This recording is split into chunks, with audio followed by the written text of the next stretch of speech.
रामलीला मैदान में दशहरा पर्व व मेले का आयोजन कृष्णा नाटक क्लब के प्रधान व पूर्व विधायक अशोक शर्मा की अगुवाई में धूमधाम के साथ किया गया।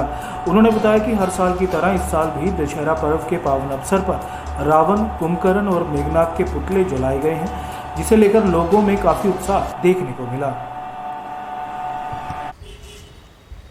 अपने इस धर्म, सभ्यता और इस देश की परंपरा को निभाते हुए आज हम दशहरा पर्व को यहाँ मना रहे हैं।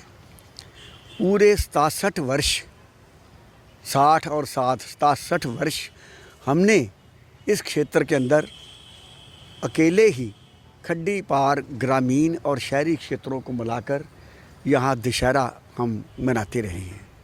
एक ही दशहरा होता था और अब तो ईश्वर कृपा से शहर के विभिन्न क्षेत्रों के अंदर दशहरे लोगों ने मनाने शुरू किए हैं। इसीलिए हम वहाँ से अपना दशहरा लेकर अपनी ही प्रांगण के अंदर यहाँ आ गए हैं पिछले 4-5 सालों से। इस पर्व को मनाकर इसमें कोई शक नहीं कि ये पर्व इस बात का एक प्रतीक है कि आज के दिन, विजयदशमी वाले दिन, बुराई पर अच्छाई की जीत हुई थी, पाप पर पुण्य की जीत हुई थी।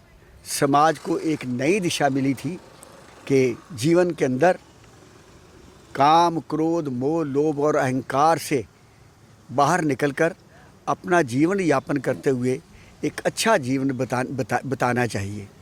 रावण 4 वेद और 6 शास्त्र का ज्ञाता था, लेकिन कहीं उससे काम, क्रोध, मोह, लोभ, अहंकार के बीच में फंसकर जो भूलें हुई तो इतने बड़े व्यक्तित्व को बुराई का प्रतीक बनना पड़ गया।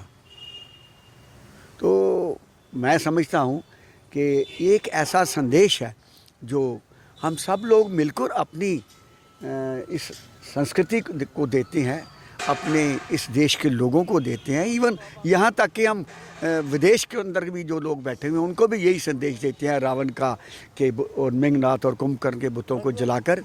लेकिन हम ये मानकर चलें कि अब हम प्रतीकात्मक काम ज़्यादा करते हैं और जीवन के अंदर व्यवहारिक रूप में हम थोड़ा पिछड़ रहे हैं। जब हम इन पर्वों को मनाते हैं तो वहाँ कुछ ना कुछ उस दिन वहाँ जाते समय अपने मन के अंदर कुछ प्रतिज्ञा करके ज़रूर जाइए हर वर्ष कि हम भी इस वर्ष अपनी कोई ना कोई बुराई का त्याग करेंगे। नहीं तो हमारे इतने बड़े पर्वों को मनाने का, इतने बड़े आयोजनों को करने का कोई भी मतलब नहीं है।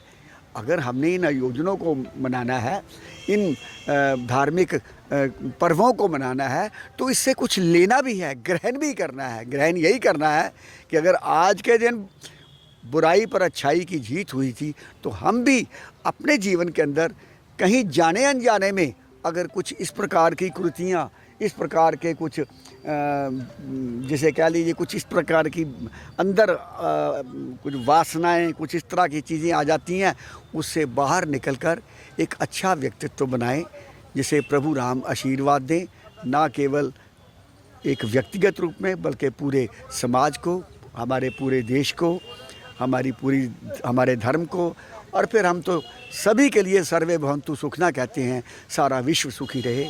आप सबको दशहरे की शुभकामनाएं।